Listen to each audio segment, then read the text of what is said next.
I'm joined by one of the stars of tonight's game, Patrick Newell. Now, Pat, tonight you added a goal and an assist to your already impressive resume this season. What continues to work so well for you? Yeah, I think my line's working really well right now.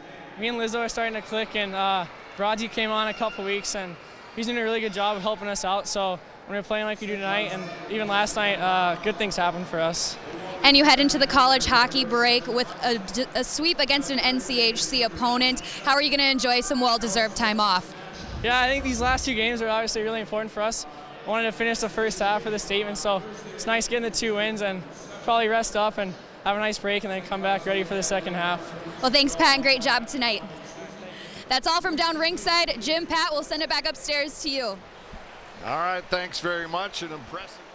All right, thanks very much. And you look at that line, and you know, he said they got some fortunate bounces, but that line kind of makes their own bounces sometimes. Well, they do. I mean, you've got the tenacious tenacity of Lizotte, and you've got the speed of Newell and the creativity, and then you've got a guy like Brodzinski who can score anytime the puck is on his stick, and that's been a good line, and it just adds more to what they have offensively, and it's been fun to watch. All right, let's take a look at the big play of the game presented by St. Cloud Orthopedics, and it was Mr. Lizotte who had a pair of goals here tonight. Yeah, I mean, what a play here by Patrick Newell. He kicks the stick, holds on to the puck, spots Blake Lizotte right in front of the net, and just quick little left to right move, and he puts it over Weniger and gets the second goal of the game. Yeah, assist to the game presented by Roto-Rooter, and that goes to Ryan Paling for the second straight night. Yeah, great vision in his own end. He spots Robbie Jackson busting down that left side and get that guy the puck in open space, and he gets that shot off quick and beats Weniger, and that was a big goal in this hockey game. Well, you think about it, at the time it was 1-1. Yeah. That was a response 35 seconds was, later. Absolutely. People look at the final score, 7-1. You think, well, it wasn't really it kind of got St. Cloud really back. In that second you know, period. yeah, got tight, but he got them back. Okay, boom, we responded and then continued on. And then finally, to ensure that the Mavericks were only going to get one on the night, the Capital One save of the game by David Rennick. Yeah, this was early in the game too, and you know, 0-0 at that time, and David Rennick makes a big save, and hey, credit to him. Only gives up 1 goal on the weekend. He looked calm. He looked, you know, he was square to the puck, and he's been really playing well as of late. Yeah, Rennick gives up only 1 Hasn't goal lost a game this on year. the weekend. He is perfect. Yes. So far this season, as far as suffering any losses. Let's take a look at the Affinity Plus 3 stars of tonight's game. No surprise, Blake Lizotte with a pair of goals.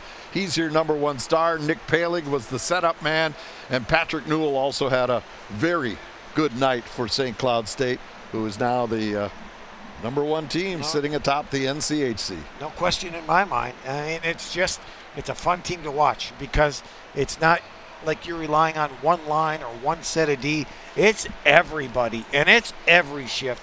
And they work extremely hard, and you just love to see hard work rewarded, and their skill has been off the charts. And then you watch the young freshmen who are really coming into their own. It's not like they're freshmen. I mean, they look like they've been around quite a while, and they're all contributing. And so when you have that, you know, you have the makings of a really fun team. Yeah, they are definitely really fun to good. watch. If you ever have an opportunity to get up here the second half of the season, it's worth your time to drive up to St. Cloud to watch these guys play.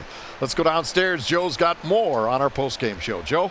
Guys, what a win for the St. Cloud State Huskies tonight. And Blake Lizotte, a big reason why. He hasn't really had the scoring hand so far this year, but he finally gets rewarded tonight because he's worked hard in every single game to this point. Without a doubt. I mean, he's the engine of this team. He gets things going, and he never stops. And you know, it's just infectious throughout the whole lineup. And they see him play, and then they want to get out and work hard. And you know, I can see the same things for you know, all the Palings and their work ethic. But you know, then you start talking about everybody else, right?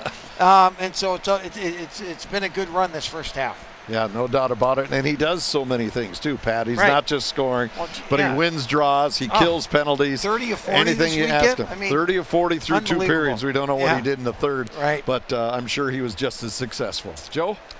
Yeah, guys, he's really, like you said, Pat, the engine that runs this team, and you guys did a great job this weekend. We'll let you have a little time off now for the holidays. Thanks. All right, you have a good Christmas and happy holidays to everybody watching. I appreciate that. Thank you, guys. St. Cloud State gets the win tonight, and they did it big over the Omaha Mavericks. Hi, everybody, and welcome down ice side here at the Herb Brooks National Hockey Center as we take a look at your post-game report. Let's start things off back in the first period.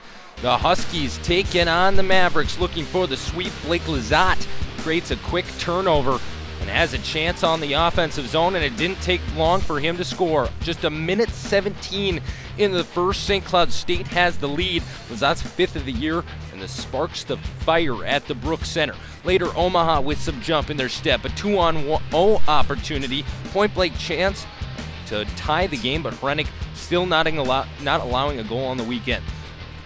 Huskies get the gate for tripping, and as Micah Miller gets his twig in the feet of Dean Stewart, and the Mavericks go to their second power play of the night, but the Huskies penalty holds them to no shots on that one, and then later Lizotte with a chance, and we go into the second period of play. In the second, John Lizotte can't hold it in the zone. Mavericks fire it in on net. A nice snapshot by Zach Jordan, his 5th of the season, and that ties the game at 1. So what would the response be by Mr. Paling? A nice stretch pass to Robbie Jackson, and the Cali kid lights the Brooks on fire. A low wrister beats Wenninger on the far side. Huskies regain the lead. Jackson's 97th career point. He just won't let Jimmy Schultz pull away. Nate Konepke gets called for interference, and the hometown boys go to the power play. On that power play, after that power play expired, Jack Ashan lets go a wrister from the back. Wenninger never saw it. Too many Husky bodies in front. Midway through the second, the Huskies have the 2-goal lead. And then the Huskies kill off a penalty, and Nick Paling feeding Easton Brodzinski. The sophomore from Blaine comes down on a breakaway, burns Wenninger. Huskies extend the lead to 3, and that brings us into the third period. In the third, Blake Lizotte draws a penalty early in the battle in the corner, and Ryan Jones gets the gate. On the man advantage, the Huskies' leading scorer does it again. Sliding down low, Patrick Newell gets a feed from freshman Henches, and the second unit strikes again. Lethal this year. Husky power play does it. 4-on-4 action after coincidental minors. Then the Newell working down low as he battles with Blake Lizotte, but nothing going on there. Then the Mavericks with a chance, but St. Cloud State able to pull it away, and they add another. That's off the tape of one of the star players for St. Cloud State. Blake Lizotte gets his 2nd of the night. Huskies go on to roll over the Omaha Mavericks. They would add another late in the game as a turnover right behind the net goes to Kevin Fitzgerald. He turns and fires and scores. Let's take a look at your stats from tonight's game. The Huskies get the win 7-1 as they put up a touchdown on the Mavericks. Shots on goal 37-21. Wenninger did everything he could, but 30 saves was not enough to get Omaha even close in this one. And the power plays for the Huskies, they're able to strike on 1 of 3 opportunities. That second unit continues to prove how good they are. In the face-off circle, St. Cloud State controls that category 34-24. The upcoming events here at St. Cloud State University, the women's basketball team takes on SMSU at Hallenbeck Hall. That's on December 14th at 5:30. Make sure to come to that. And then following that, the men's team takes on SMSU as well. The Mustangs come to Hallenbeck at 7 on the 14th of December. That does it for our coverage of the biggest hockey weekend ever on Fox Sports North. For Jim Rich, Pat Micheletti, Kirsten Kroll, and everyone else on our student crew, I'm Joe Scarella. Thank you for joining us. We'll see you next time on Fox Sports North.